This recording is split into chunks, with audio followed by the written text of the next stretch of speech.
como chama a série toda? Depoimento sobre o design visual no Brasil. Em cada um tem um título diferente. O Alexandre vai ser o Alexandre Ivone e a formação do design moderno no Brasil. Eles vão pôr no fim. Hã? Eles vão pôr no fim. Ele não gosta da palavra moderno. Não? Não. Então vamos tirar. Não faz sentido. Por que não gosta da palavra moderno? Porque dá uma conotação de efêmero, moderno, eu sou moderno. É mesmo? Daqui meia hora você é antigo. Não, acho que tem outros referenciais, acho que tem associações assim com arte moderna, sabe? Acho que Não, moderno é uma palavra usada sem sentido nenhum. O design existiu sempre, quer dizer, não uma palavra design.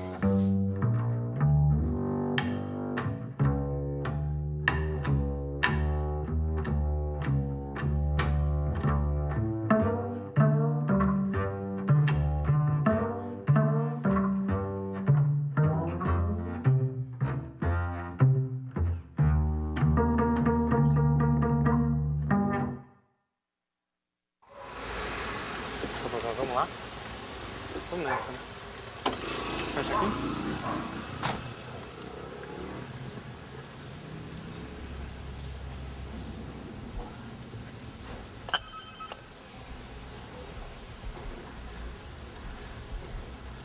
Olá, Volner. Tudo bom? Tudo isso aí? É, uma... O que os vizinhos vão dizer? Né? Equipe completa, exatamente. Equipes de... Tudo bem? Então, esse aqui é a equipe, chama Cristiano, João, Gustavo, 5:30, Alexandre. Tudo bom? Tudo bem. Você... O velhinho, né? É, exatamente. 35. Você abriu tudo isso aí? Não, você não quer fotografar, não?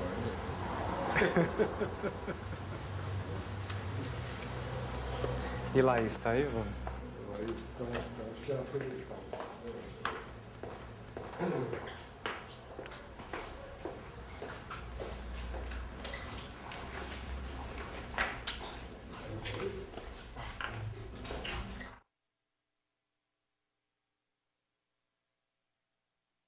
Ninguém fala sobre esse assunto.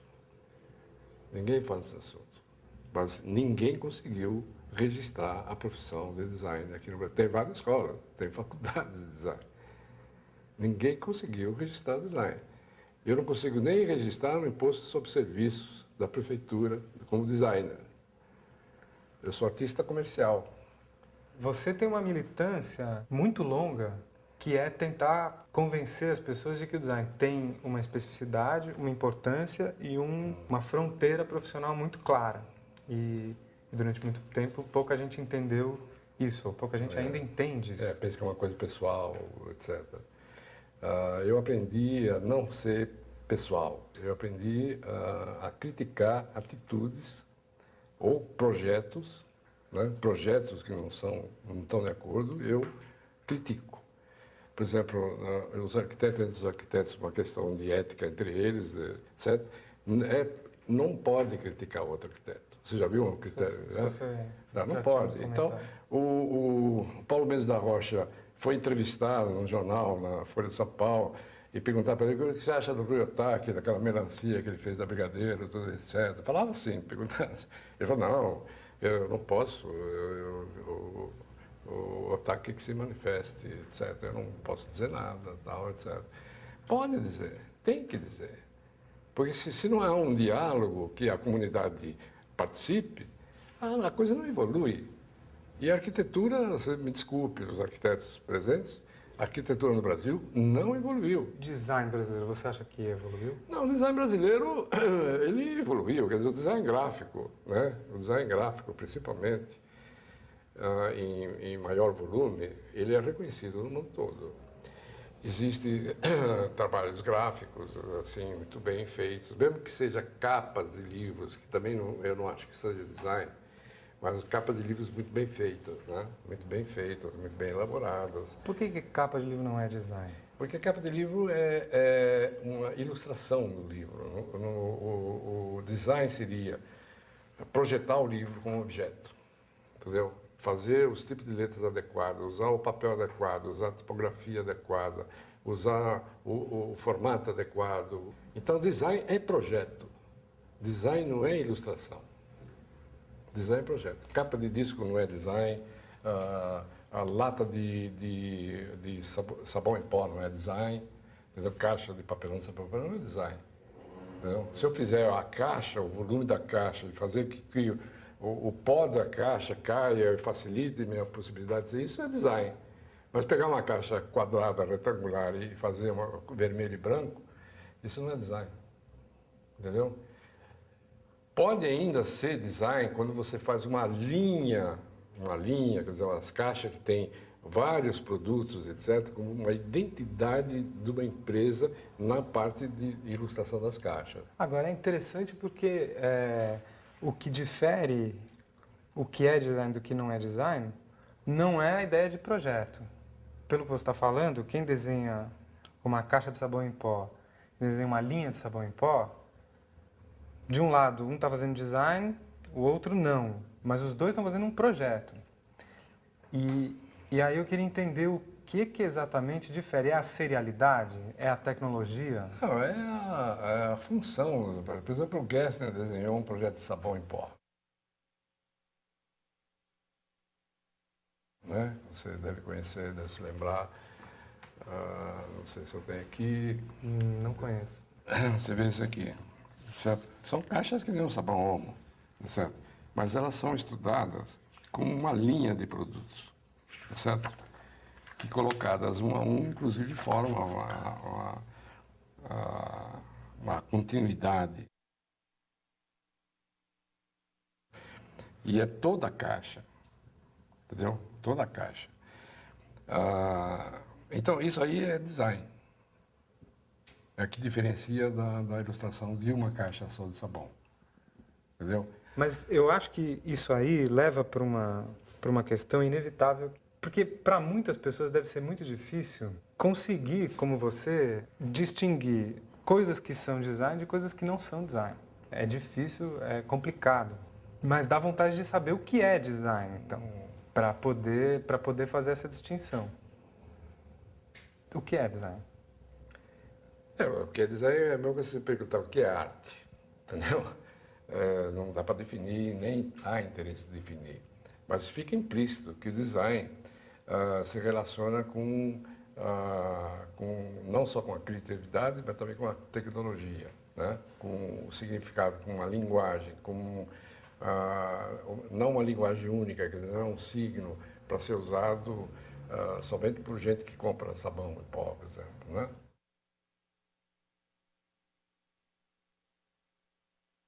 Onde é que está o Lira? Está aqui.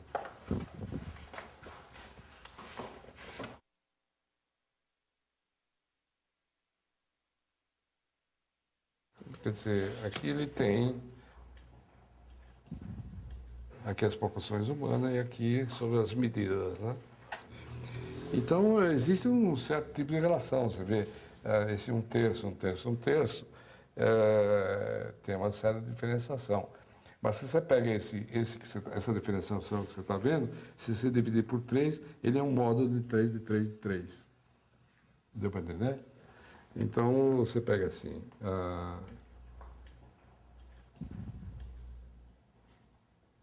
aqui estão 3, 3, 3, certo? Uhum. Se eu quero saber essa dobra do nariz, que proporção fica, você divide 3 por 3 e divide ainda 3 por 3, ela vai dar a batata. Tá certo? Então, o módulo 3 pode ser submódulos de 3 também. Entendeu? Essa é uma referência Fibonacci. Não tem como escapar. Entendeu? E existe em tudo na natureza que você vê, faz isso aqui. Inclusive nas medidas aqui geométricas que você está vendo, ela tem todo esse tipo de proporções. Quer dizer, o segmento áureo, né, que a gente usa, as referências normais e as referências anormais são todos, como é que chama? Partem do mesmo princípio, quer dizer, são todos tons musicais diferentes. Sei lá.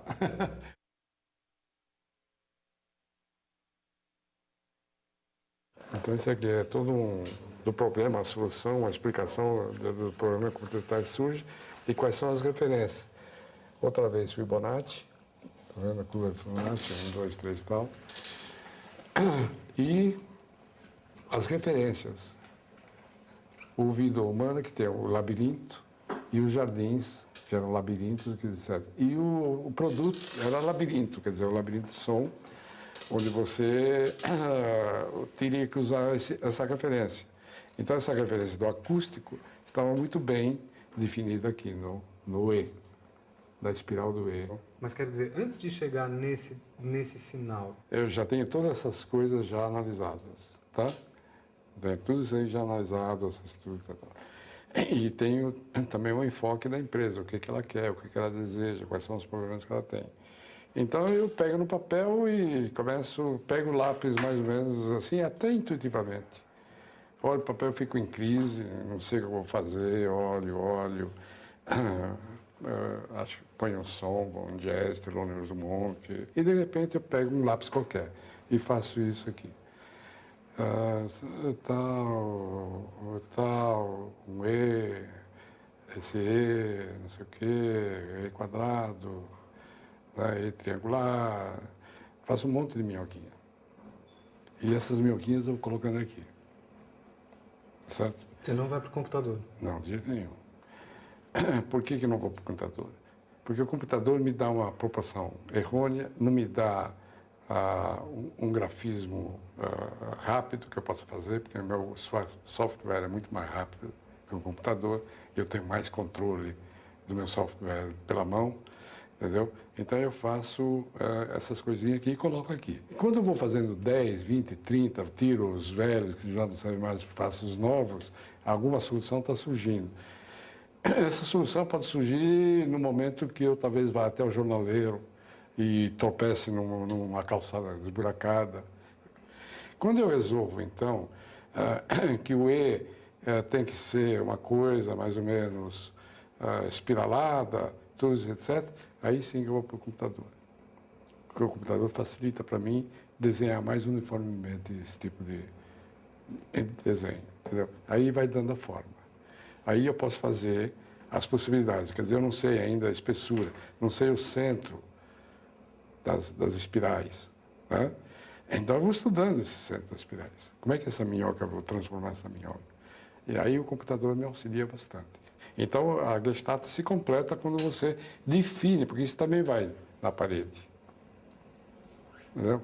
E vai na parede e fica aí exaustivamente olhando. E eu percebo os defeitos. Você percebe os defeitos. Quando você chega ao definitivo, também ainda não é o definitivo, porque você vai fazer a extensão do seu projeto. E quando você faz a extensão do projeto, faz as aplicações do seu projeto. E você volta novamente ao inicial, onde aí você dá a gestalt completa dele, já resolvida em toda a linguagem que você vai usar. Então esse é o processo criativo.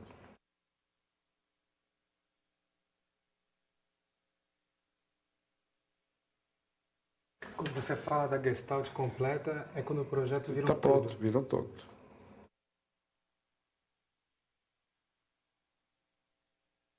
Ela existe desde 79. Essa marca. Essa marca, ela foi mudada para esta, entendeu? Muita gente não se lembra mais desta, entendeu? Porque essa aqui não era visível. Esse ponto I não era visível. Sempre tinha alguma coisa que distorcia, principalmente quando você faz em 3 dimensões, em autoestradas, distâncias enormes, então o ponto não era visível. Então nós tiramos o ponto. A razão para refazer esse desenho foi uma razão puramente formal ou foi um momento de redefinição? Eu sempre convenci o cliente que ele tinha que fazer um remanejamento na época 10 anos. Agora tem que fazer 2 em 2 anos, por causa da tecnologia que vai rapidamente. Qualquer cliente? Qualquer cliente. Olha aqui.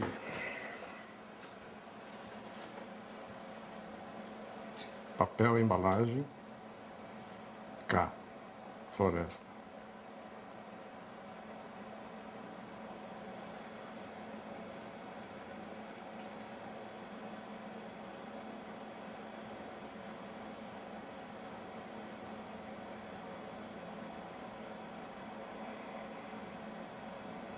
Isso é Klabin. É muito difícil recuperar essa leitura depois. Mas se você perguntar, se alguém perguntar o que significa isso, você pode explicar. Papel, embalagem, floresta. Senão, tem muita marca que você não explica porque assim. Entendeu? Então, Toda marca tem que ter uma razão. toda marca tem que ser. Toda marca, como eu falei para você, e que você me falou que eu vi em outro lugar, toda marca tem que ser inteligente e compreensível.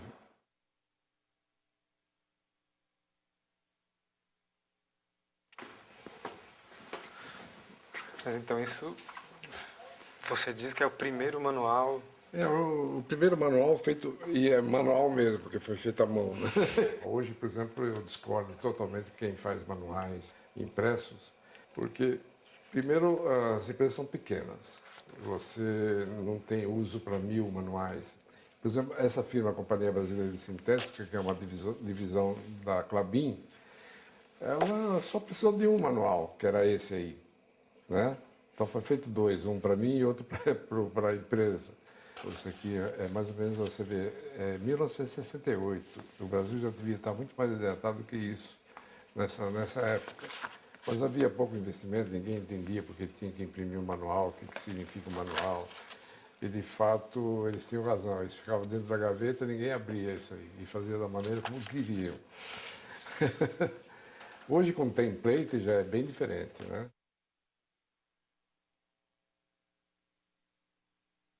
Então, do Itaú, ela foi feita impressa, tudo como devia ser feito, dando todos os parâmetros, inclusive as etapas de construção dos papéis, qualquer tipo de estrutura, não só do papel, vocês viram que mais tarde, inclusive, da própria arquitetura, era feito nesse conceito do 4. Quer dizer, um quadrado, que é a marca da Itaú, era dividido por 4 na vertical, 4 na horizontal, e quantos 4 fossem necessários para ter uma estrutura, vamos dizer, uma estrutura modular, uma estrutura fixa, mais ou menos de uso de linguagem, né? A própria letra, o T, que é a letra mais alta que tem, foi dividida em 4 partes iguais, né? Cada parte foi dividida em 4 e cada parte foi dividida em 4 de acordo com a necessidade da letra. Então, todo o Itaú, quer dizer, a palavra A, U, etc., etc., foram construídos assim. Inclusive o espacejamento. O espacejamento é o módulo C, né? Módulo B, módulo C. O espacejamento também é todo feito no 4. O assento, tudo é construído dentro do módulo 4.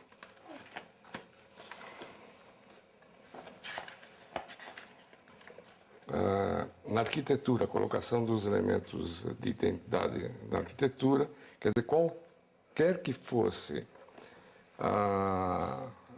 o desenho da fachada, podia ser circular, vertical, horizontal, alta, baixa, etc., etc., era sempre dividido em 4. Então, a colocação das fachadas, ela obedece a esse critério de divisão de 4 e a colocar todos esses elementos dentro dessa divisão, que é 4, 4, 4, 4, tal, tal, tal. E, inclusive, a parte interna, né? A sinalização interna, que foi também modulada pelo sistema 4, né? 4, 4, 4, fechado, quer dizer, ficava dentro dos clichês, né? Tudo isso aqui, gerência e tal. E a mesma coisa para sinalização. Depois isso externa, virou isso aqui. Externa, né? Essa é a sinalização externa.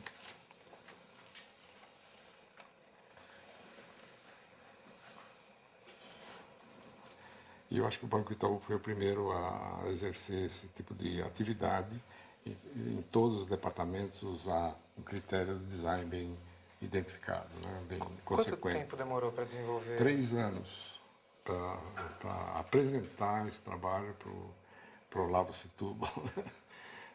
3 anos. E para implantar? Para implantar foi constante. Então a gente briga muito com a agência justamente para obedecer essas coisas. Então, o Itaú, por exemplo, é um grande exemplo. No Itaú você tem a marca, vamos dizer aquela marca que hoje é azul e amarela, com o nome Itaú, aquele quadrado, mas na televisão aparece um Itaú tipo arroba, né? Então, quando o cara faz um Itaú e apresenta várias vezes, fazendo aquela curva, né, aquela espiral e fazendo ponto, qual é a marca do Itaú? Entendeu? Então ele destrói a marca original, ele começa a dar uma nova identidade da marca.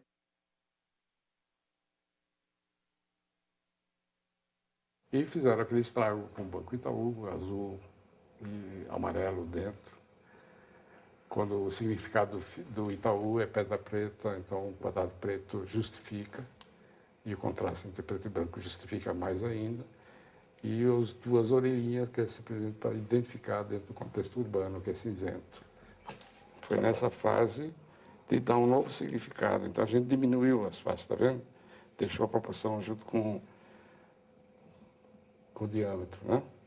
Com o raio das curvas, que já dava uma proporção até melhor para o Itaú, tá certo? Mas ele achou que devia pôr amarelo e azul, porque o Roberto, que o Olavo tinha saído ali, deixou para o filho, né? Que é o Olavo Roberto. Setúbal? É, deixou para o Roberto. E o Roberto queria marcar o início da atividade dele no banco com essas cores. Mas eu falei, bom, aqui não dá pé, porque azul, amarelo e laranja é demais para fazer. Não, mas eu quero. Eu falei, bom, se eu quero, tudo bem, se eu preciso do desenhista, não preciso do design. Tchau, tchau.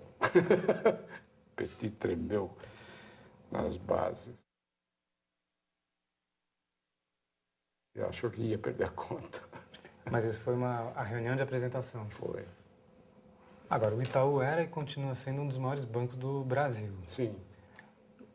A mudança da marca aparentemente não afetou Não, esse desempenho. a marca não tem essa importância de dar qualidade. Quem faz a qualidade é a própria indústria. Indústria, o banco, a instituição. Tá certo? Ela só reforça, ela é a impressão digital para você reconhecer quem está falando. A marca não tem essa importância.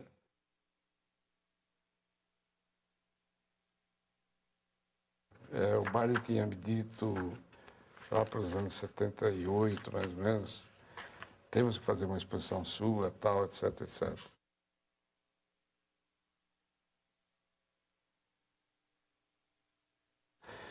E eu falei, bom, fazer com o quê, etc.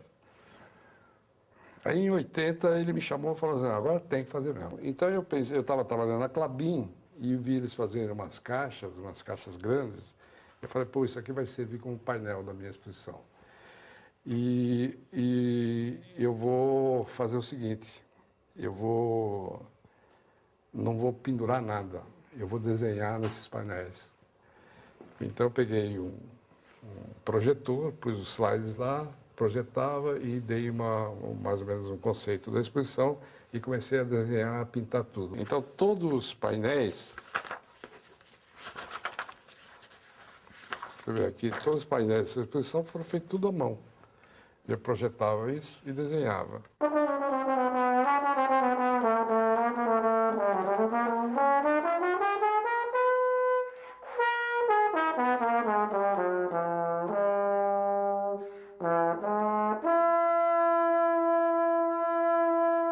E convidava as pessoas que iam no restaurante. Muita gente chegou a me auxiliar a cobrir, a pintar, etc, etc.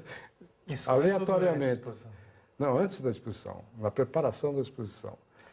e ela saiu toda desenhada. Saiu toda desenhada por várias pessoas.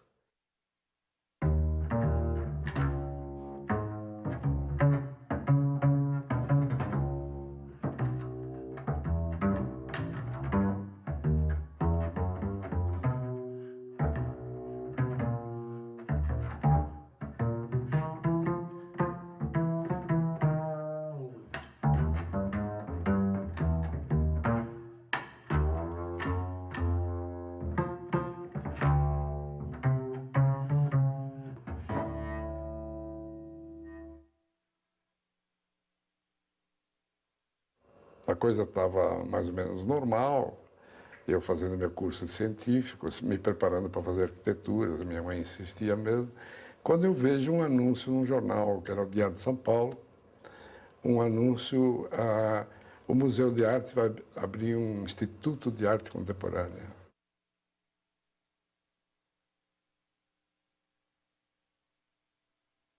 E eu achei arte contemporânea, quer dizer, pô, é tudo que eu quero, né? E eu falei, bom, eu vou entrar nesse concurso e tal. E fiz, desenho, fiz o curso. Foram mais de 300 caras, não sei o quê. Entrei. Aí, quando vieram as aulas começaram assim. Tecnologia da madeira, tal, né? Tecnologia de pedras, tecnologia, tudo era coisa de construção, né? Mais ou menos assim, vinha ferro, laboratório, fotografia. E eu não sabia nada. Mas você esperava isso? Não esperava isso, eu esperava só desenhar. Aí, quando começou a entrar no problema de design, que o Bardi dava as aulas teóricas, quer dizer, o significado do design, tudo, Bauhaus, tudo isso, essa coisa que a gente não conhecia, muita gente não conhecia aqui no Brasil Bauhaus naquele tempo, em 1951. E um dia eu estava lá no museu e vi uma vitrine, assim, cheio de potes egípcios, astecas, tudo isso assim, e uma máquina Olivetti no meio. Aí eu falei com o Flávio Mota, que era secretário do Bardi.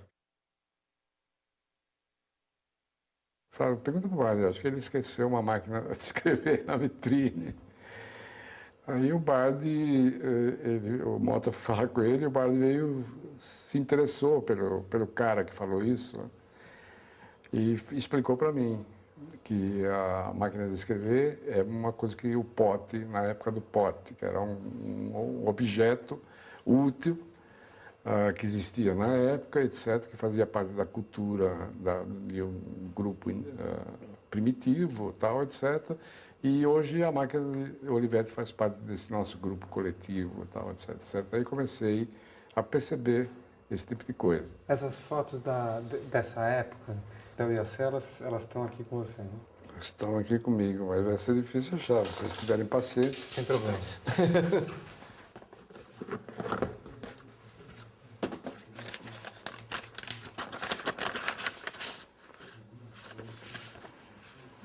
Essa aqui é uma gravura que eu fiz logo no começo com o IAC, com o Aldemir Martins. Você vê que na gravura eu desenhava muito mal, né?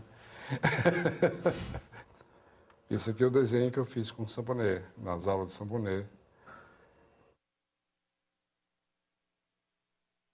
Esse aqui é o meu primeiro escritorinho, feito no porão da minha casa, onde eu morava, no tempo do museu, na Frecaneca. Eu fiz aqui eu já juntava fotografias de revistas, da Look, da Life, né, que eu gostava muito, do tempo que a gente começou a aprender do Paul Rand, quem foi Paul Rand.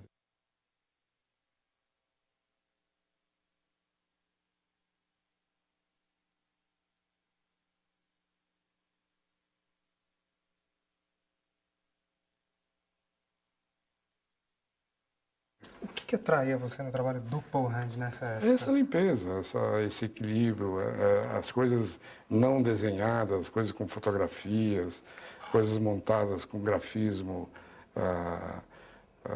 inteligente, né? Que a gente percebia, quer dizer, a gente percebe isso, você não precisa nem, às vezes, nem entender as coisas, você percebe o que é bom, entende? Você percebe. Essas revistas, Art Direction, e tudo isso, etc., eram coisas impressionantes. Realmente, com o Paul Rand foi um encontro. Foi um encontro, que eu vinha conhecê-lo só mais tarde, fim dos anos 80, que conheci ele em Nova York, no seminário e tal, etc. E foi uma alegria. Isso aqui isso já era pintura, nos anos 54, eu já estava como pintor.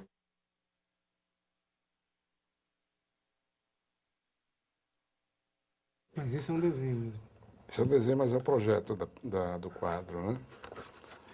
Isso aqui sou eu na aula. E nesse tempo, quando eu comecei a perceber o meu talento na gráfica, tudo isso aí, eu fui contratado pela Filmoteca do Museu de Arte Moderna, que é do lado. E eu já tinha feito esse cartaz para uma exposição no Museu de Arte do Saul Steinberg. Né? Fiz um puta de um cartaz, isso aqui em vermelho, a letra em vermelho, isso aqui em preto, etc. Naquela época, não sei por que suscitou alguma simpatia de algumas pessoas que viram, fui contratado lá para a Filmoteca para fazer os cartazes, e o Geraldo se aproximou de mim para auxiliar ele nos cartazes do Quarto Centenário.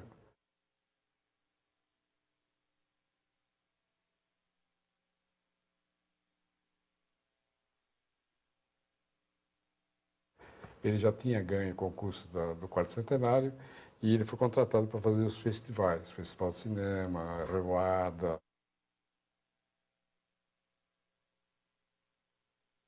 Então ele me pediu, ele via que eu sabia cortar a letra, tinha essa paciência, etc. Hoje você olhando... Como assim cortar a letra? Essa Isso letra? era tudo letra recortada, com papel de cor, a gente fazia o tal e recortava com tesoura, né?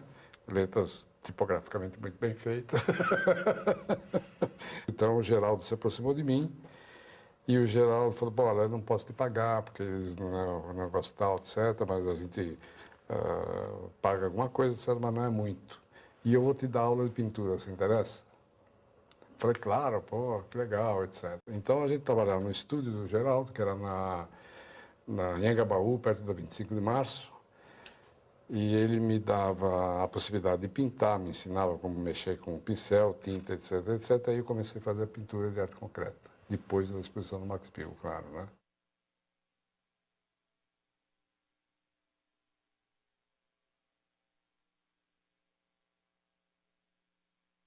Já no tempo dos artistas concretos aqui, quando eles começaram a se reunir, grupo Ruptura, né? E eu comecei então a aparecer nesse momento, na pintura.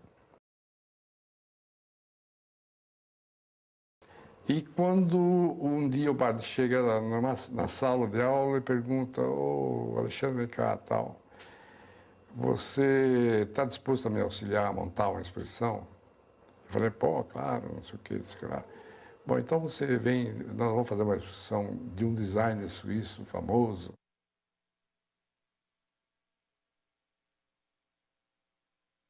E quando eu fiz essa exposição, eu comecei a perceber que as funções, quer dizer, tem umas funções que não estavam muito claras para mim do desenho. Como é que o desenho pode ser adaptado em fazer produtos, etc., formas. E eu fiquei quase que paralisado, assim, me deu como se fosse um choque. E aí eu comecei a perceber, sair, foi nesse momento que eu saí da idade da pedra, da idade do negra, né, tal, etc., que eu comecei a perceber um pouco mais. Montando a exposição do Max Bill. Com a exposição do Max Bill. Essa exposição do Max Bill tinha alguma coisa a ver com a divulgação da Escola de Uma? Não, não tinha nada a ver. A divulgação era do Max Bill, todos os trabalhos dele. Quando ele veio em 53, ele perguntou para o Bard qual é o brasileiro que podia ir para lá, tá certo? Então o Bard falou, olha, tem dois, cara, tem o Geraldo de Barros e tem o Alexandre aqui. O Bill, em princípio, ele escolheu o Geraldo, porque o Geraldo tinha mais experiência, também era mais velho, tudo isso, etc. Mas o Geraldo não podia, porque ele tinha recém-casado. Então o Bard e o Geraldo me indicaram, entendeu? E o Bill fez uma pequena entrevista comigo e não sei por que eu fui aprovado.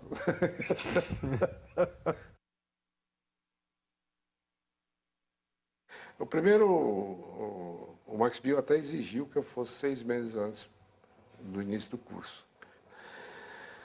Aí eu cheguei em UME, entrei em contato com a escola e falei da minha preocupação. Eu falava inglês, eu não falava alemão. Então eu fui recomendado a fazer o curso da Goethe Institut, né?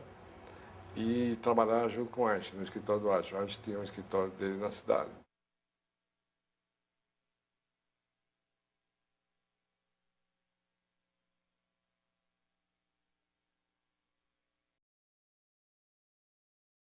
O Asher foi o, digamos assim, o grande professor, o seu grande... Ele foi incrível, porque ele começou como estudante, ele era da turma de 53, quer dizer, a primeira turma que entrou lá, porque ele tinha uma formação mais ou menos artística, ele não era um cara que tinha uma formação técnica, né? Esse trabalho das Olimpíadas é um marco. Talvez seja o trabalho mais conhecido. É um né? trabalho de sistema de uma Olimpíada complexa feito em 4 a 5 anos, não foi feito de véspera.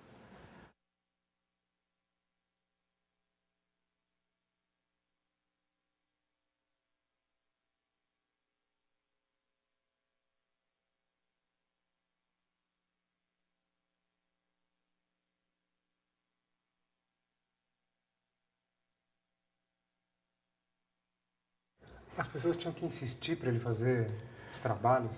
Se não fosse um trabalho com certa seriedade, ele não aceitava. Tinha que ser um trabalho completo, bem desenvolvido.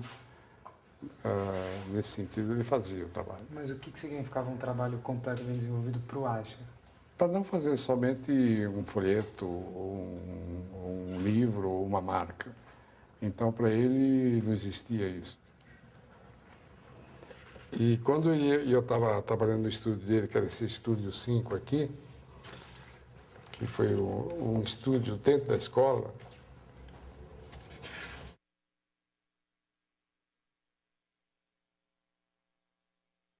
então ele fazia esses projetos e apresentava esses projetos dessa maneira. Isso aí é o primeiro folheto, né, que ele fez, os anúncios que ele fazia.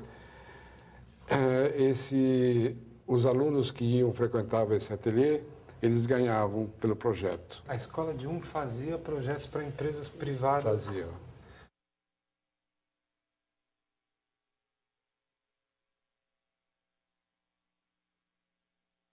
Como é que foi chegar em vindo do Brasil? Como você era visto pelas pessoas, pelos professores?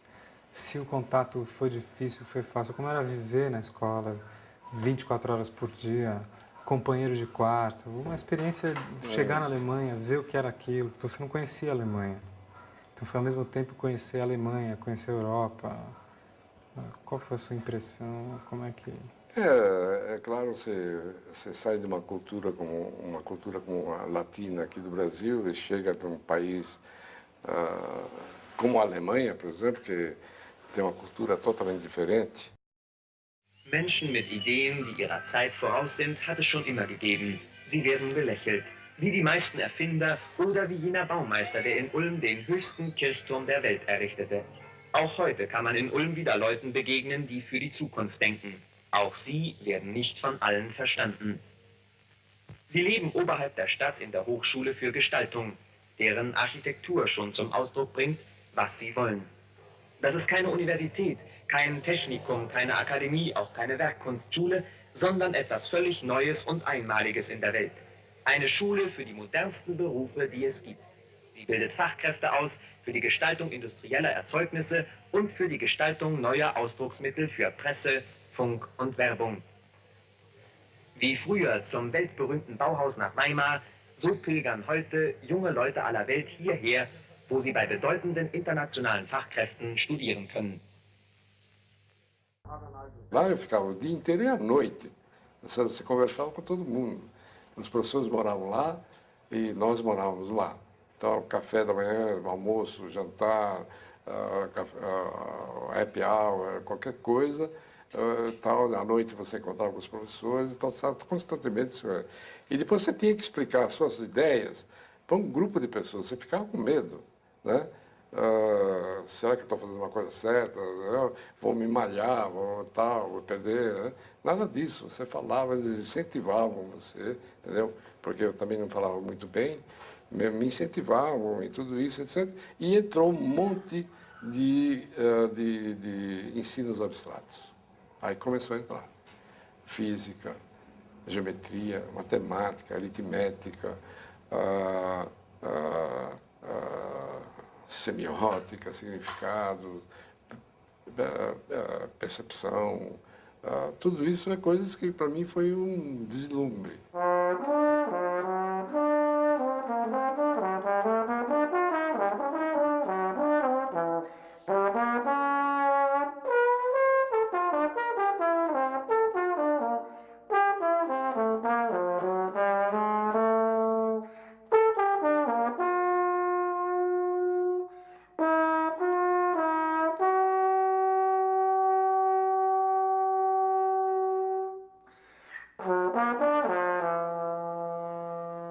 Mesmo porque todos os alunos, como não tinha nota, todos os alunos eram avaliados pelo que aprendiam e as possibilidades que eles tinham de poder se desenvolver.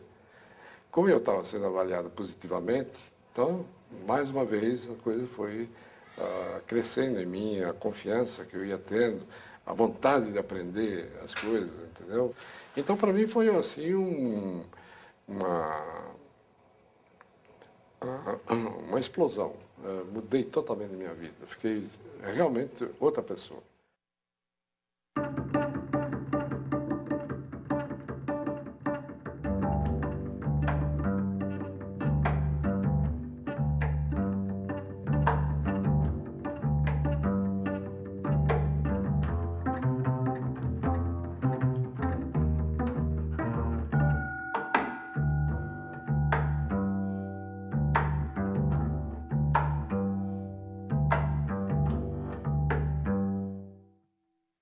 Porque isso ficou claro lá em UME, que lá não ia ensinar arte e nem ia ter as possibilidades de você fazer ateliê artístico e tal, etc. Mas você, quando foi para lá, também era pintor.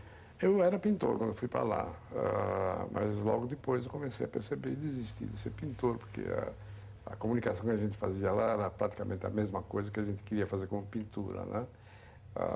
Fazer uma coisa conceitual, dar um conceito e ter uma função para as pessoas de um progresso, ter relação de cores e formas, etc. Você faz um projeto, você faz a mesma coisa. Então, não há necessidade de você dividir esse esforço, entendeu, entre duas profissões.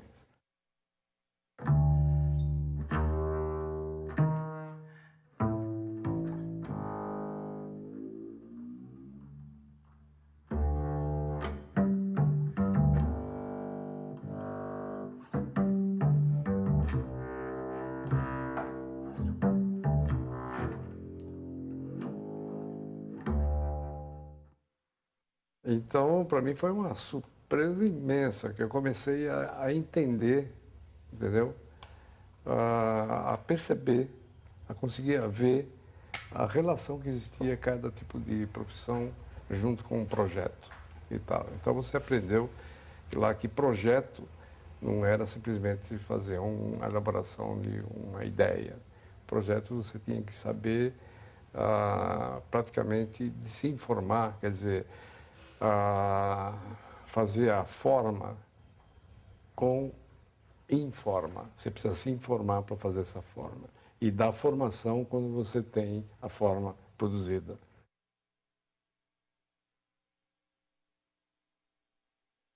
Isso quando eu voltei da Alemanha, na Formiform, né? O primeiro escritório que a gente teve.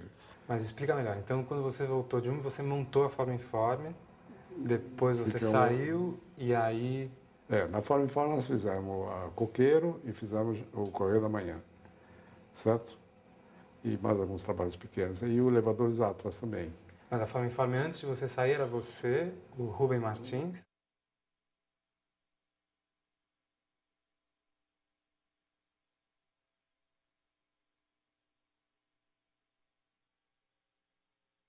Walter Macedo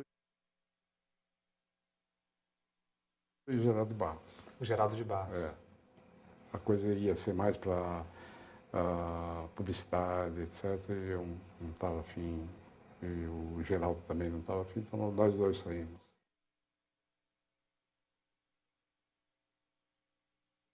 Não dá certo design com publicidade. Porque você trabalha de tal modo que não dá possibilidade do cliente dizer eu gosto, eu não gosto. Ele nem pega bem se ele falar isso, porque do jeito que a gente explica que o trabalho é feito. Ele pode não aceitar, se ele quiser, ele tem todo esse direito, né? Mas ele não pode dizer eu não gosto. E por que não gosta? Aí enrola tudo.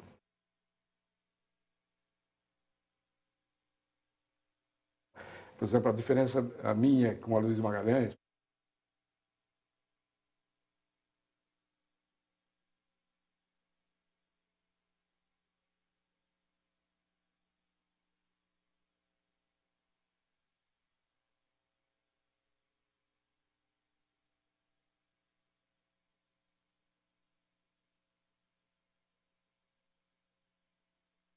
a Luísa foi criado no centro dessa cultura regional brasileira, que é Pernambuco, entendeu? Ele viveu toda essa cultura. E eu fui criado em São Paulo, onde não tem a cultura regional. É a cultura internacional aqui, alemão, francês, italiano, inglês, né? Então, eu não aprendi. Eu não tenho uma ligação. Não adianta eu fazer esforço. Não adianta eu querer pôr uma pena em cima de uma marquinha minha. Uma pena Mas minha. teve um momento que os trabalhos de vocês ficaram muito próximos. Porque ele teve contato comigo. No concurso da Varig, De 60 e... 62, aliás, desculpe. Ele percebeu, da minha apresentação e da apresentação dele, a diferença que tinha entre um e outro. Aqui ele já começou a ter conhecimento do negócio da Argos. Quando a Luísa viu esse desenho aqui, ele falou, que simplicidade para fazer, etc. E ele começou a usar isso aí, entendeu? Ele começou a usar porque ele tinha um contato comigo e com o Goebbels.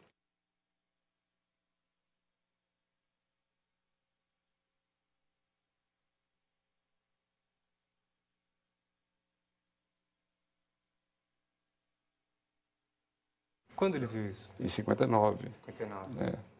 Ok, é o primeiro trabalho de análise desse tipo feito aqui, não é? Sim, é o primeiro trabalho de análise feito. Porque nós tínhamos que convencer o cliente, porque ele queria marquinhas. Ele queria 10 marquinhas, como todo mundo apresentava. Eu falei, não posso fazer 10 marquinhas, porque isso exige, e uma solução é só uma solução que a gente pode fazer.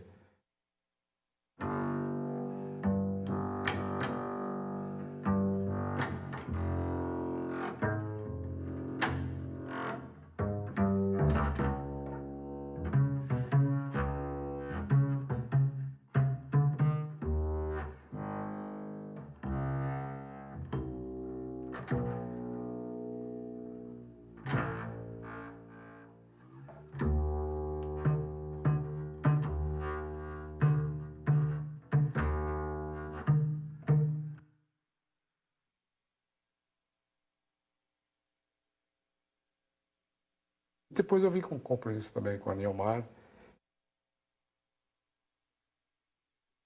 que era amiga do Max Bill, que ela foi para lá, e no último ano, inclusive em 57, ela falou assim, Alexandre, você volta para o Brasil, porque você vai fazer a escola de design no Brasil.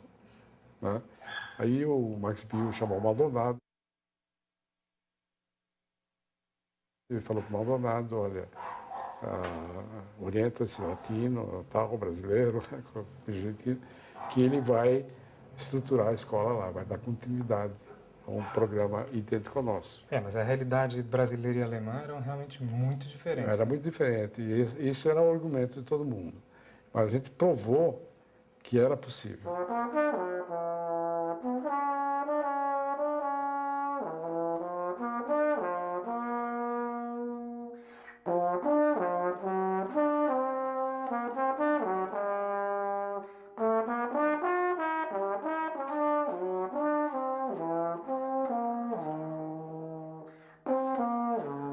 Você era um aluno recém-formado, Era basicamente. recém-formado, entendeu? Com a tarefa de montar uma escola. Com essa obrigação, que eu senti uma obrigação, porque eu tive que pagar um favor da Neomar. Mas com prazer, uma coisa que eu fiz com prazer. Quando foi fundada a ED? 63. Você fez o currículo da ED Como é que ele foi montado? Nós fizemos, quer dizer, eu, Berg Miller,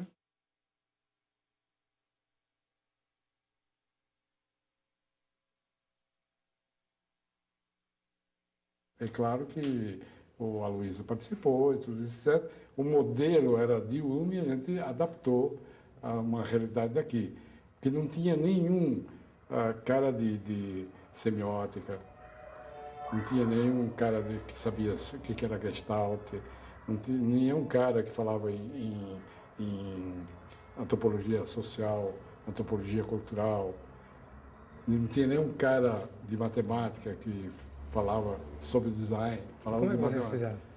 Nós convidamos alguns caras, porque como nós estávamos dentro de uma estrutura acadêmica, nós tínhamos que pegar professores que estavam sobrando e a gente preparava eles. O Zuinei de Ventura era um, que ele era jornalista. Entendeu? Mas ele não sabia nada de design, ele aprendeu lá. Ele se deu muito bem. Entendeu? O Zuinei se deu muito bem. Foi um grande professor, um grande colega e tudo isso. Ele dava aula de quê? Dava aula de informação. Você dava aula de quê? Dava aula de comunicação visual, design. Genérica, mas teoria, prática, Mais exemplos, prática, história. mais prática. Agora, muita gente diz também que você era um professor implacável. Eu sempre fui implacável, eu sou implacável até com minha mulher, até com o cachorro, às vezes.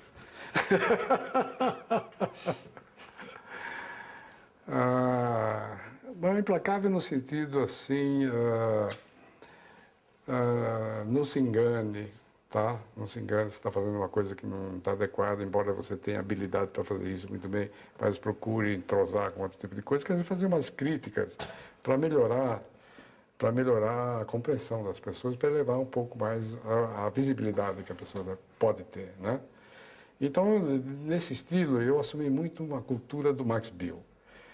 O Max Bill era terrível trabalhar, terrível. Os caras sofriam porque ele bloqueava, chutava, falava que isso é uma merda, entendeu? Ele tinha uma situação.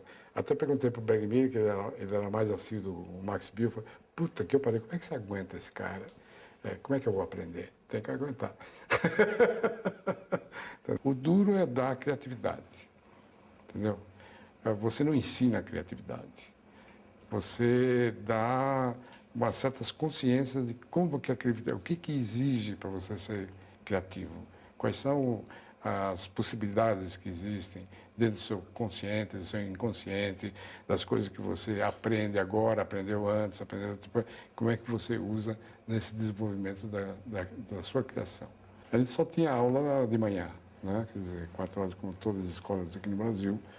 Os alunos eram estudantes semiprofissionais, não eram profissionais estudantes, né? Como era em UME e tal. Mas a ESG, então, realmente era completamente baseada no modelo de UME. Era, em princípio, até os anos 70, 72. Quando veio a Carmen Portinho, ela começou a dar artes. Então, ela convidou a Regina Katz, né?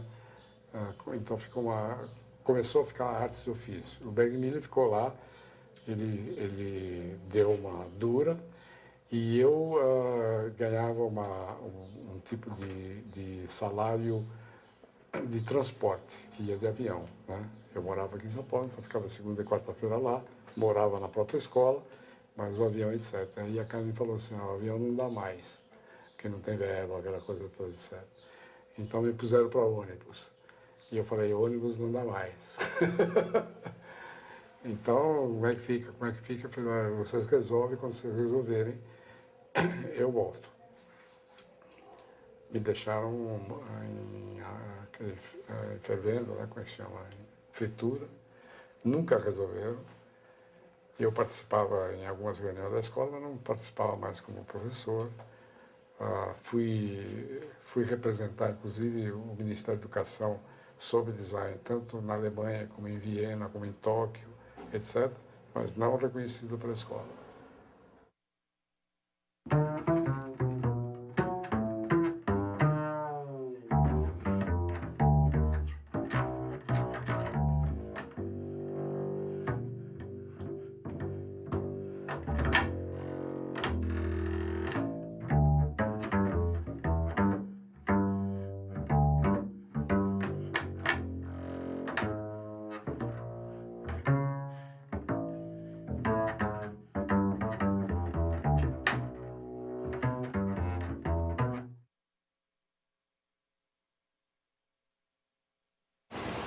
assim, Vander, acho que tem uma questão que é mais complicada, que é assim, o problema da sinalização, da qualidade visual do espaço urbano é muito difícil de controlar de qualquer maneira. Quer dizer, você controla até um certo ponto, depois... Não, existe um controle. Por que existe em outros países esse controle? Por que existe em Buenos Aires esse controle? Por que existe no Rio de Janeiro esse controle? Em Nova York, em Paris, tudo isso, etc. Então há um certo tipo de controle. Mas quer dizer, o critério para isso é manter um mínimo de limpeza visual? Organizar, né? Tem lugares determinados para tipo de comunicação, né? Um lugar determinado para outdoor, não a repetição ad infinito de outdoors, né? Então por que esse unibanco desse tamanho? Por quê? Não dá nem para ler. Né? Fica uma coisa feia, uma coisa estética. Entendeu? Inclusive ele perde um cliente como eu. Porque ele está me agredindo, né? Realmente tem uma noção de agressão. Agora, ele tem escala, né? Hein? A escala é apropriada, né? Não, ou você não acha que é muito grande? É muito grande. A escala apropriada para quem? Para uma superexposição. Não, o cara tem que ser apropriada sempre para o homem, ela não precisa ser grande. Um design bem feito pode estar no mínimo espaço, ela é vista. Isso as pessoas precisam acreditar nisso. Entendeu? Não precisa agredir, não precisa dar soco na cara de ninguém. Entendeu? Na comparação desse poste com essa fachada? Não, a fachada tudo bem. A fachada tudo bem, não agride, ela está dentro do banco, está dentro das suas coisas. Mas aqui agride, aqui é o meu espaço. Entendeu? Esse tipo de publicidade eu não sou muito contra. Eu acho que a publicidade tem também um tipo de relação assim. Mas a quantidade é que eu sou contra. A quantidade. É claro que eu não vou dizer que tipo de publicidade você deve pôr numa fachada. Se deve pôr uma publicidade de design mesmo, ou de urne, ou da Prata Instituto, não sei o que, não. Deve fazer umas coisas, mas deve ter um respeito pela cidade. Quer dizer, deve ter um só, a possibilidade de fazer a possibilidade de fazer... Quer dizer, agora estão alugando todas as fachadas, né? Todas as laterais de prédios para fazer isso aí. Cada vez mais, né? Daqui a pouco eles vão, a ciência vai permitir que eles coloquem banners e estrelas.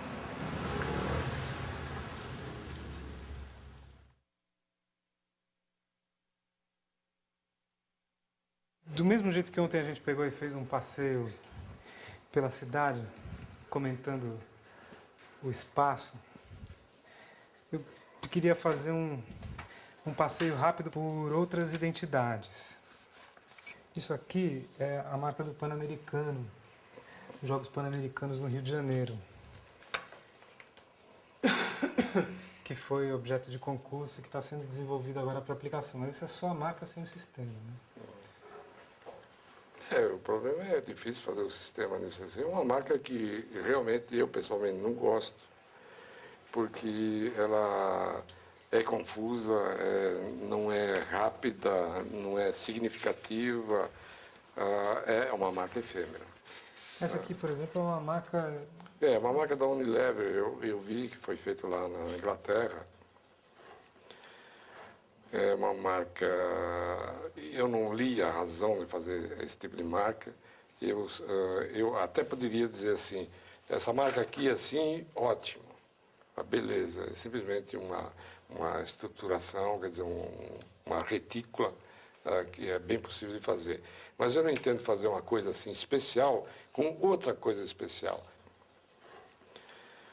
Você vê, essa aqui é uma marca feita a pedido do cliente e para atender o gosto do cliente. Primeiro, é um conselho que não admite que você tire esse Varig e não admite que você tire essa Rosa de Vênus, tá certo? Mas também não precisava chegar a um cúmulo tal de escrever essa palavra Brasil de modo islâmico. O islâmico, pergunto, será que é islâmico ou será que é serpentina de carnaval? Quer dizer, o que significa essa letra? Eu achava sempre essa marca do Nike muito boa. Ela representa um bumerangue e realmente em pouco tempo não precisava mais da palavra Nike, quer dizer, não precisava mais da palavra para referenciar. Essa aqui entra junto com a Varig na discussão do papel das companhias aéreas e das marcas gestuais também. Não, isso é uma marca muito feia, quer dizer, eu não quero nem discutir. Eu não sou contra a marca gestual, eu não faço marca gestual, só isso, né? Porque eu acredito que eu tenho que fazer, como você está vendo, as coisas mais complexas possíveis para não haver dificuldades depois nas aplicações, né? Que qualquer pessoa pode aplicar depois, né? Não é só o autor que pode aplicar, né? Porque a marca gestual é uma marca de autor.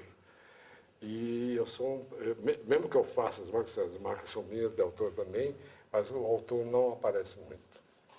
A FedEx é uma marca, se não me engano, é a Landor mesmo que fez, né?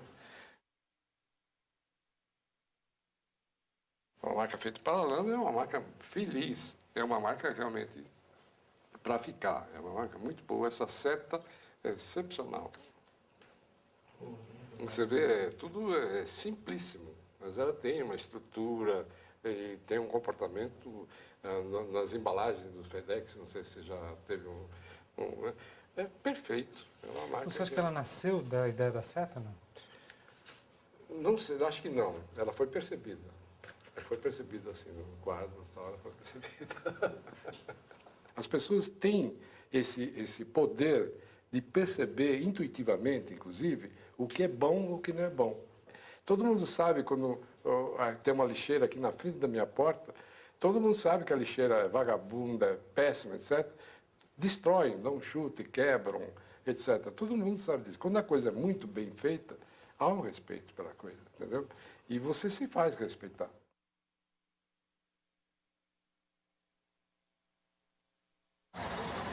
Vamos ver se essa banca deixa a gente dar uma olhada nos jornais?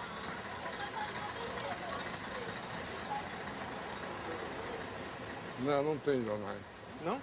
Não. Tem jornal? Não, tem todos aí. Jornal da Tarde, Globo, Folha, Diário, Tá. Estado. Tá. Tudo bom? A gente está fazendo um documentário, eu queria saber se a gente pode ficar aqui fora vendo esses jornais aqui, comentando, tudo bem? Então esse jornal aqui foi desenhado pelo Glazer.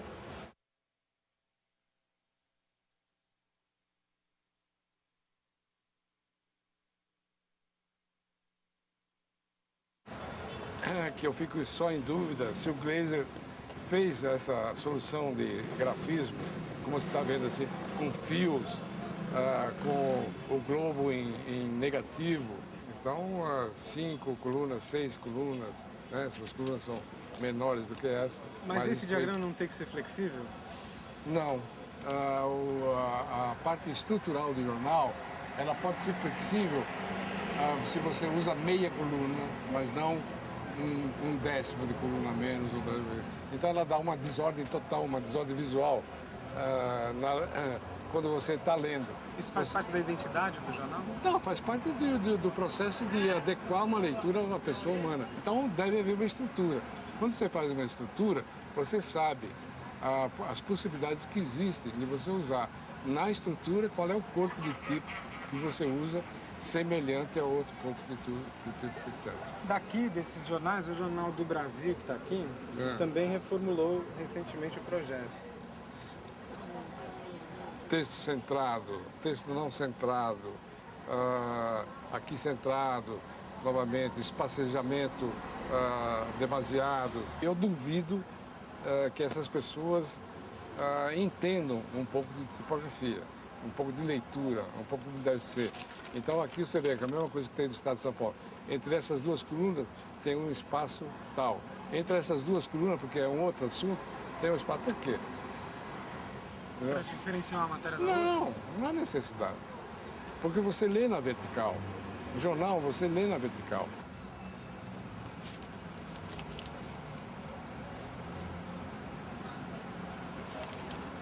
O Jornal da Tarde, pelo tipo de jornal que é, eu acho um dos jornais mais bem resolvidos aqui em São Paulo. Entendeu?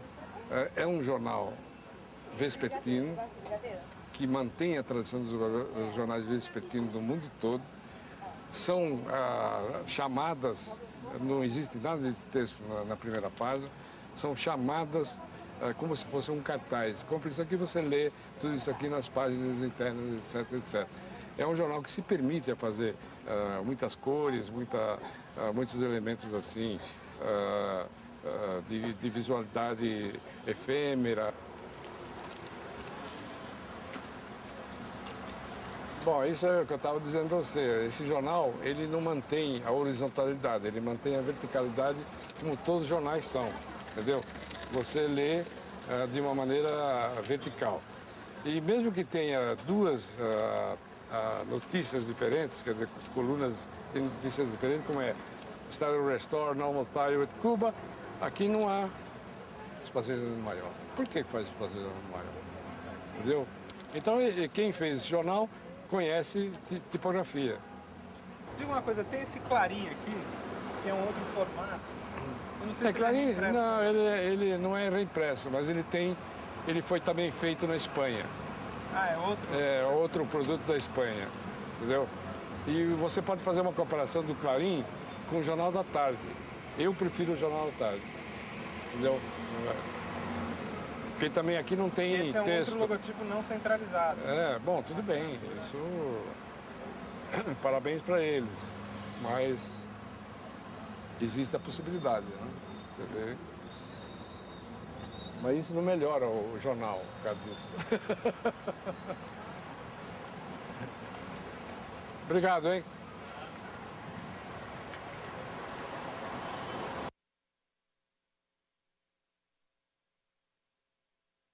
Eu tenho uma ambição, e a minha ambição, como eu não posso fazer automóvel, é fazer um jornal. Eu, como brasileiro, eu fiquei muito chateado desse jornal ter sido feito na Espanha. Mas uma coisa que eu fiz num projeto anterior que eles pediram para só organizar o logotipo dos jornais, eu achei que essa seria a ocasião de você dar um status inicial para um logotipo de jornal mais ou menos diferenciado dos outros jornais e como ele deve ser, né? Por que nós não vamos começar com assinatura de jornal? Por que o jornal que é feito anteriormente, essa renovação, era feito com espaçamentos mal feitos e continua com espaçamento pior ainda? Não sei se foram os espanhóis que fizeram isso. Todo esse marcado em círculo cinza são tipos de espaçamentos problemáticos. Agora, uma das preocupações é assim, por que tem um ponto no S? Porque eles me responderam, mas gramaticalmente tem que ter o ponto. Eu falo, tudo bem, gramaticalmente tem, mas numa assinatura não tem que ter, porque ninguém vai ler SP, que não são duas vogais, como uma palavra. Além do ponto, por que não diferenciar as iniciais dessa palavra Estado de São Paulo para dar um enfoque não estático, etc. Agora, ela longa demais, é muito agressiva. Centrada, além de ser autoritária, etc., é muito reduzida. Então, faz assimétrica, né? Pode fazer assimétrica, entendeu? De uma maneira de dar uma diferenciação entre outros jornais, né? Então, é tudo isso, então, e inclusive, esse ESP pode dar a palavra, uma nova palavra formada pela sigla. O ESP pode ser uma nova palavra. Então, isso aí, eles não estão pedindo, eu tô imaginando, porque eu já fiz isso no pedido deles, mas o departamento de merchandising achou que não podia tirar os pontos e tudo isso e não fizeram. E eu estou insistindo. Eles podem começar a mudar o jornal pelo logotipo e mais tarde, com as outras, não o caderno principal, mas com os outros cadernos, tentar dar um outro significado, um significado da nossa cultura.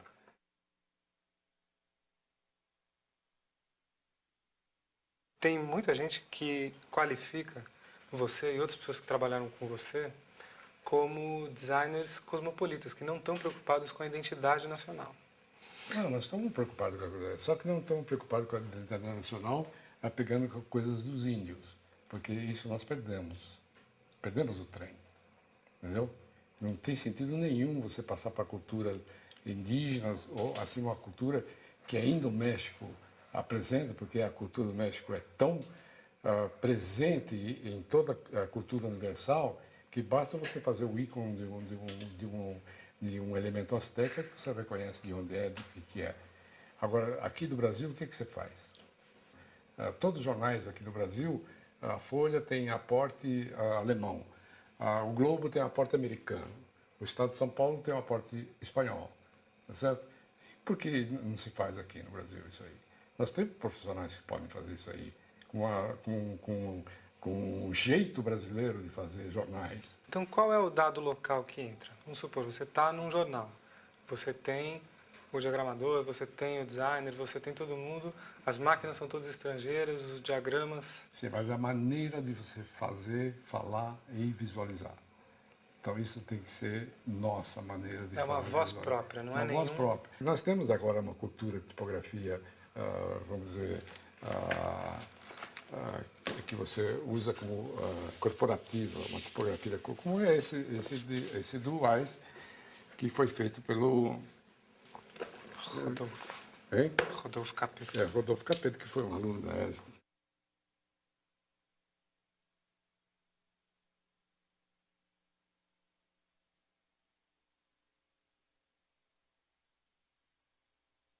E ele fez uma cultura, uma letra brasileira. Ele não copiou nenhuma letra americana, da Telefônica, ou qualquer coisa assim. Ele fez uma letra brasileira para resolver um problema de ler. Isso deve ser feito no jornal. Entendeu? O jornal deve traduzir esse tipo de coisa. Quando você vê, por exemplo, a história dos jornais, porque quando a gente estuda tudo isso aqui, a gente tem que saber a história dos jornais, como é que os jornais foram feitos, como é que evoluíram, o que significa a tipografia em jornal. Em cada país, os americanos, os alemães, eles têm um comportamento diferenciado. Você vê, os alemães, por exemplo, não usam fotografia, os americanos usam. Alemão aqui também, usando fotografia, às vezes desenho, etc. Então, eles têm. Isso aqui é um jornal alemão, isso aqui é um jornal suíço. A gente percebe qual é o tipo de cultura que pode influenciar as outras culturas. E quando você vai, desde a história dos jornais, desde os primeiros jornais que apareceram, sempre refletiram a cultura do momento.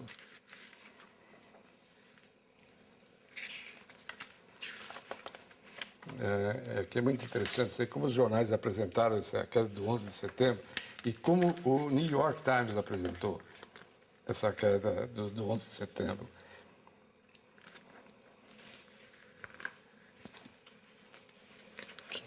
Tá.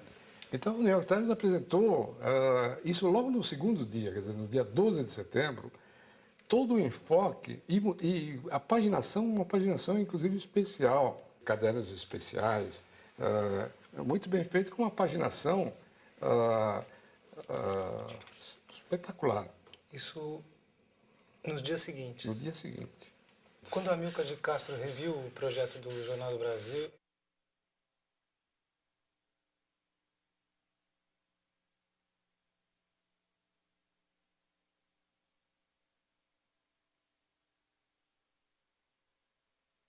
ele se baseou em algum projeto estrangeiro? Não, o Amilcar de Castro fez realmente o primeiro jornal assim brasileiro, com características brasileiras, etc., com fotografias grandes, preto e branco na capa, como um jornal deveria ser feito, entendeu?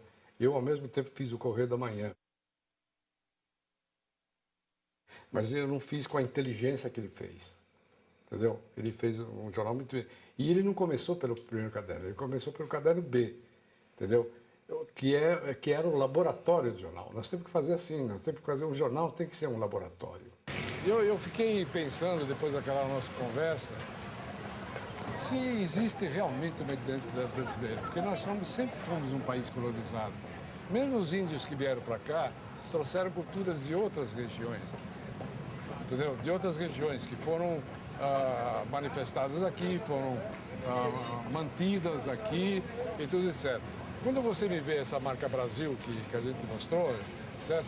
Aquela coxa de retalho, fala, não, é artesanato lá do Nordeste. Mas você pensa bem, não é só do Nordeste, é da Hungria também, é da Polônia, é da Bulgária, entendeu? É o mesmo tricô, tapetes... O mesmo colorido. O mesmo colorido, a mesma a mesma recorte de panos costurados, tudo isso, etc. A não ser que a matéria-prima seja diferenciada, mas o conceito é o mesmo, das origens feitas lá fora. Então, o que é a identidade cultural brasileira? Eu falei que a gente perdeu o bonde. Ele não perdeu o bonde. Ele nunca teve. Nunca teve. Quando eu vi, em janeiro de 2004, uma fotografia do Lula na Rússia, eu falei, que diabos é isso aqui? Quem vai entender National All, governo federal, Brasil, do jeito que está escrito? O que representa isso? Então, isso aqui volta, dá um retorno a coisas figurativas, a coisas que nada significam como identidade de um país, né? Nem por detalhes e nem pelo conjunto.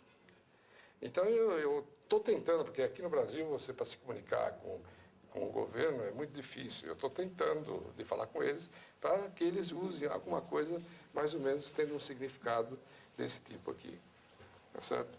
Usando as cores brasileiras, porque o Brasil, o significado de Brasil é verde e amarelo, tá certo? Principalmente quando ganha campeonato do mundo, todo mundo sabe que verde e amarelo é o Brasil, entendeu? Com significados ascendentes, de direção, etc, etc.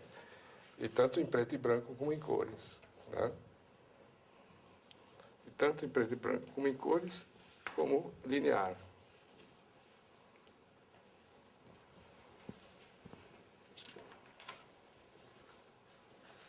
Das reduções e a relação que isso deve ter com os próprios ministérios. Não ser maior do que os ministérios, porque a tendência atual é fazer do mesmo tamanho, né? Então, isso poderia ser uma possibilidade de uso nas três versões, em cores, em cinza ou traço. Isso aqui partiu de uma motivação, por eu ser brasileiro, de ver que no exterior é apresentado um elemento desse porte aqui. Que isso me envergonha.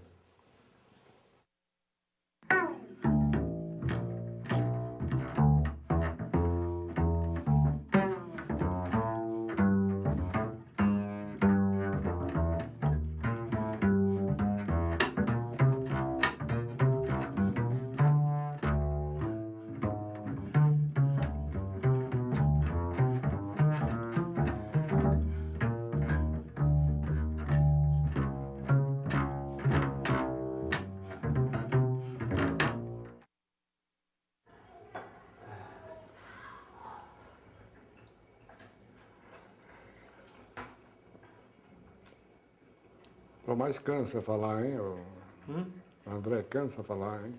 Cansa? Putz. E eu ouvi também, né?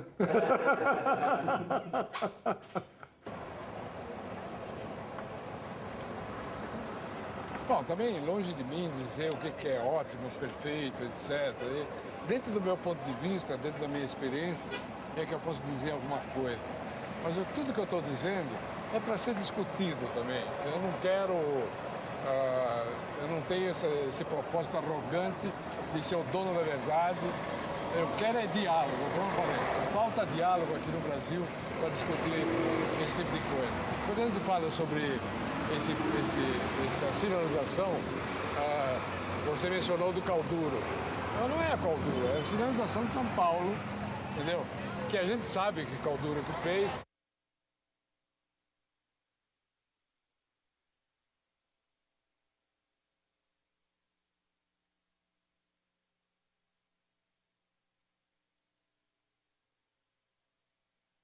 Mas não é importante dizer que é do Cauduro. Nem é importante dizer do Itaú é do Alexandre Gomes, entendeu? Não é importante. É importante dizer se funciona ou não funciona dentro desse contexto. Se o resultado dela é adequado ou não é adequado, entendeu? A manutenção é possível, é viável, como é que pode ser feita, tudo isso, etc. Isso que é importante falar, né? E isso que é importante discutir. E eu espero que depois dessas manifestações, que às vezes parece muito agressiva, mas eu espero que haja um diálogo mesmo. Deve haver. Mas nesse caso o diálogo é entre quem e quem? Prefeitura, publicitários, É a arquitetos? comunidade. A comunidade que tem que discutir. Nós todos temos que discutir isso. Não é só arquitetos, médicos, engenheiros, prefeitos. Nós todos temos que discutir. Porque isso afeta nós todos. Afeta qualquer um de nós aqui.